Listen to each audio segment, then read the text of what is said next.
Assalamualaikum warahmatullahi wabarakatuh. Ketemu lagi dengan Ibu di pembelajaran tematik kali ini. Nah, sekarang kita akan belajar tematik tema 4, subtema 2, muatan IPA. Simak baik-baik penjelasan dari Ibu. Sebelum kita memulai pembelajarannya, marilah kita mulai dengan basmalah terlebih dahulu. Bismillahirrahmanirrahim. Nah, penerapan teknologi pada pemanfaatan sumber daya alam.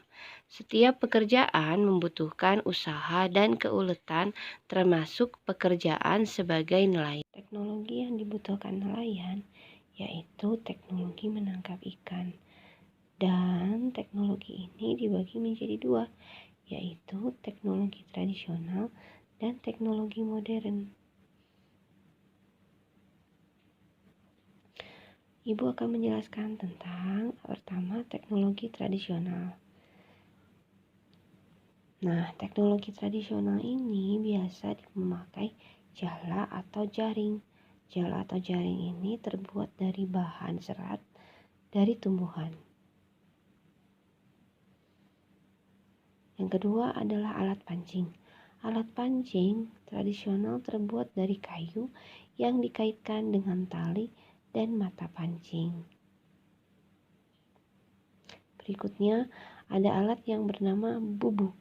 Bubu, alat ini terbuat dari bambu yang dianyam berbentuk bulat panjang dan ditenggelamkan di dasar sungai. Setelah ditenggelamkan di dasar sungai, biasanya ikan-ikan akan masuk ke dalam alat tersebut. Berikutnya adalah tombak. Tombak ini adalah alat yang terdiri dari sebatang kayu, tali penarik, dan mata tombak. Tombak dilemparkan ke dalam air, kemudian tali penarik ditarik jika sudah mendapatkan ikan. Ibu akan menjelaskan tentang teknologi modern. Nah, teknologi modern ini biasa menggunakan radar. Kalian tahu tidak radar itu apa? Radar ini adalah alat yang digunakan untuk mendeteksi kumpulan ikan. Alat ini membantu nelayan menemukan perairan yang terdapat banyak ikannya di laut. Dan yang lainnya biasa menggunakan pukat. Pukat ini dapat menjaring ikan yang lebih banyak dibandingkan jaring tradisional. Biasanya langsung dilemparkan ke laut sehingga ikan-ikan yang ada di laut bisa langsung terjaring dalam pukat tersebut. Nah, berikutnya teknologi modern yang digunakan adalah racun. Nah, racun ini merupakan zat pelemas untuk ikan yang terbuat dari tumbuhan dan bahan kimia. Yang berikutnya adalah dengan menggunakan bom. Bom merupakan bahan peledak yang diledakkan di dalam laut untuk menangkap ikan. Nah, berikutnya Ibu akan menjelaskan tentang perbedaan dan persamaan nelayan tradisional dan modern. Nelayan tradisional itu biasa menggunakan perahu layar dan biasa menggunakan peralatan tangkap yang lebih sederhana.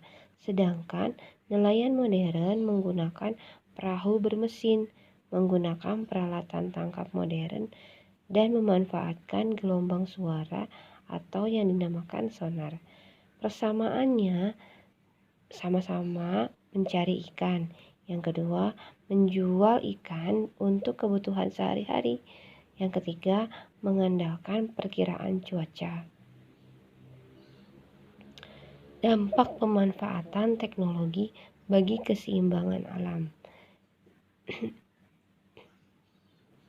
Yang pertama yang Ibu akan jelaskan adalah dampak positifnya terlebih dahulu. Dampak positif penggunaan teknologi tradisional yaitu yang pertama, tidak merusak ekosistem dan juga bahan alat yang digunakan mudah didapat.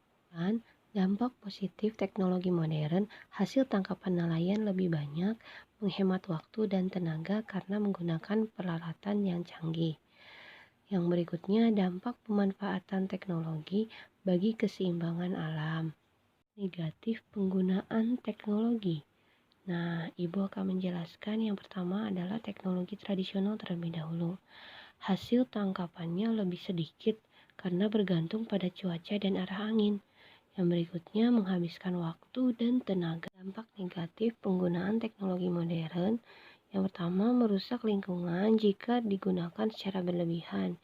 Yang kedua menghabiskan biaya karena alat yang digunakan dibuat oleh pabrik. Berikutnya, Ibu akan menjelaskan tentang beberapa teknologi penangkapan ikan yang sudah dilarang penggunaannya. Ya, yang sudah dilarang penggunaannya ini adalah contohnya penggunaan bom dan juga penggunaan pukat harimau. Apa sih yang diakibatkan dari penggunaan bom ikan ini? Nah, akibat dari penggunaan bom ikan ini yang pertama bisa menyebabkan pencemaran laut. Nah, yang kedua yaitu ledakan bom menghancurkan terumbu karang dan ekosistem di bawah laut. Yang ketiga, ledakan bom juga bisa membunuh semua hewan laut di sekitarnya, termasuk anak-anak ikan dan juga terumbu karang. Adalah akibat dari penggunaan pukat harimau. Pukat harimau ini juga dilarang penggunaannya oleh pemerintah sekarang. Nah, apa saja yang diakibatkan dari pukat harimau? Pukat harimau yang besar dan berat dapat merusak terumbu karang dan ekosistem laut. Pukat harimau dapat menyebabkan hewan laut lainnya ikut terjaring sehingga jumlahnya semakin berkurang ataupun punah. Nah, pukat harimau ini juga mengakibatkan anak ikan ikut terjaring sehingga mengganggu kelestarian berbagai jenis ikan. Berikutnya, Ibu akan menjelaskan penghematan sumber daya alam dalam kehidupan sehari-hari. Yang pertama, kita tidak merusak bangunan seperti rumah dan sekolah. Kedua, menanam tanaman sayur dan buah di halaman rumah.